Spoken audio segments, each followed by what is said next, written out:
crowd.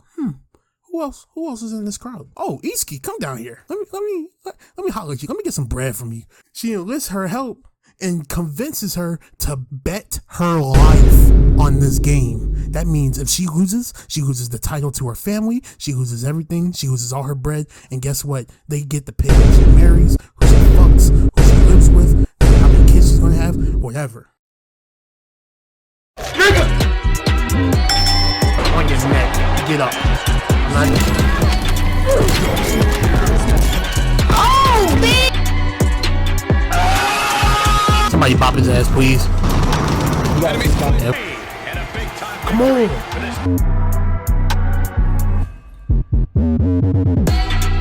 Bet solo crazy girls. I don't know if it's healthy or not, but I have a weird attraction to crazy girls. Like the type of girls you know that would just like want to put you in the ground. I beg your pardon? Huh? Is this nigga serious? Or if anybody comes up and messes with you, and I'm not talking about just, your regular run-of-the-mill TV crazy girls, no. I'm talking about crazy anime girls like Quinn Bad, for sure. Toko from My Hero, top 10. Junko from Danganronpa, top 10. And plenty of more of these insane waifus, top 10. Can't even count. But today we're going to talk about the queens of crazy. Those two girls are the top two tiers of crazy. One on one side, crazy if you talk to a man's. The other side, you got compulsive gambling, really wants to win, like just take the risk. Live on the edge, live a little. Today, we're just going to talk about those two, and we're going to talk about their most out-of-pocket moments. Without further ado, let's get into it. Let me introduce you guys to Yuna Gasai, a 14-year-old junior high student on a journey to capture the heart of her love, Amino, who recently found out the diary in his phone could tell him the future. Confused, Amino asks Yuno what the hell is going on. After explaining that they're in a game to determine who will be the next god, she vows to protect him no matter what, scaring Amino with the iconic Yandere face. Just look at this face. Is this the face of someone who loves you? I certainly think it is. With some backstory out of the way, we can get into what placed her into our psych ward. Fast forward later into the show, Amino and Yuno run into Kisei, who's trying to distract them. Realizing it's a distraction, Yuno tells Amino to continue after his friends while she handles Kisei. After Amino leaves, Yuno and Kisei throw their hands, and Kisei overpowers her and pins her onto the ground. Realizing she's lost, this bitch stabs herself. What? I beg your pardon? Huh? She asks him what would Amino think if he left her to die, so this forces his hand into healing her injuries. After Kisei is left to chase after Amino, she ends up taking her phone and calling Amino. I don't know how to tell y'all, man. Just watch this clip.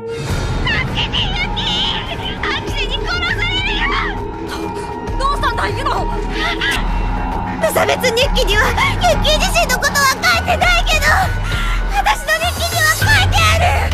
そいつら全員ユッキーを裏切る気だから。 So that was our first patient, Yuno. Now on to our next patient. Alright, so let me introduce you guys to Yumiko Jabami. She's a recent transfer student into Hakkai Academy, a school where gambling rules over all, and you can just make a side income. I wish I had that in school. Yumiko is normally a very upbeat and charismatic character, but one thing's for certain, don't fuck with her money. Like, deadass, do not fuck with her money. She will get her bread, or she'll make you lose something to get her bread. Same thing with the student council president. Everybody up in there is a nutcase about bread, and they don't play about it. Simple. Now, if you're a big shot and you keep winning gambles, blah blah blah blah blah, you get to move up in the ranks and eventually become a student council member once you've done enough bread. Now, if you keep losing and you fall further down the ranks in the school, guess what? You house pay. You're basically a slave, called either Fido or Mittens, and you're just a slave to whoever attends the school. You're a slave. She eventually chooses to go after the student council treasurer, Kaede. They set up the gamble, and they choose to play choice poker. Yumiko bets hella money, and her compulsive gambler shows throughout the game, and she ends up losing a bunch of rounds and losing hella bread, and ends up not being able to compete and not having any more money. So she looks to the crowd. Who else is in this crowd? Oh, Iski, come down here. Let me holler at you. Let me get some bread from you. She enlists her help and convinces her to bet her life on this game. That means if she loses the title to her family, she loses everything, she loses all her bread, and guess what? They get to pick who she marries, who she fucks, who she lives with, how many kids she's gonna have, whatever. But enough of me explaining it. Here's a little clip to show what I mean. Well, don't worry. You still have something you can wager. When I first lost and fell really far into debt, the student council granted me a life plan. The value of which is 310 million yen. That's what my life is worth to this school. You have that worth too. Come on, let's bet everything we have, Itsuki! As the daughter of a CEO of the largest Japanese toy company, you have so much at the tips of your fingers! I can only imagine how much that would make you worth! If we go for that and you lose, then... Yes. You'd be a house pet until the day you die. I was so wrong. I never should have gotten involved with her. In her eyes, gambling is worthless if you don't risk it all. That is her ultimate ecstasy. Of course she'd urge her friends to do the same. She wants us to feel that same rush. What's wrong, Itsuki? All you have to do is say yes! I'm falling through darkness into nothing. Trapped in her embrace. Eternal gamble! Answer yes!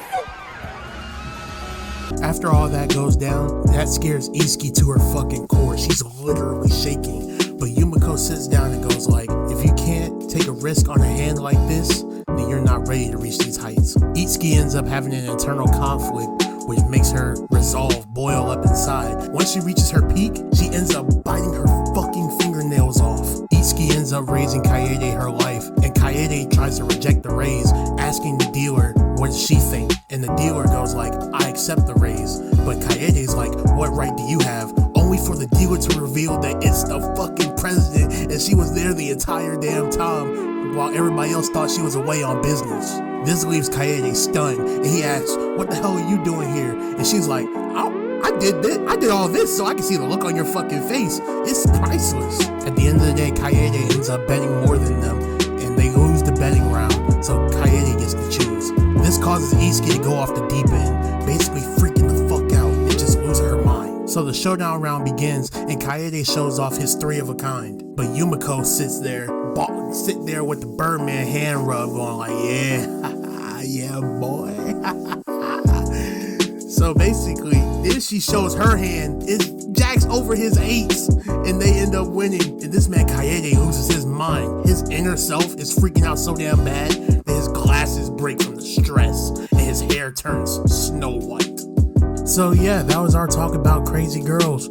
So if you guys enjoyed the video, please remember to like and subscribe, and also comment what you want to see next. I plan on doing more anime related videos like this one, and I also want to get into like just life related stuff, procrastination, depression, just, you know, a comedic take on that stuff. So just let me know what you guys want to see in the comments, and for the like goal, I want to hit at least 10 likes on this video, you know. So if you watched all the way to the end, I appreciate you. And yeah guys, it's been Lucid. I'll catch you in the next one. Peace.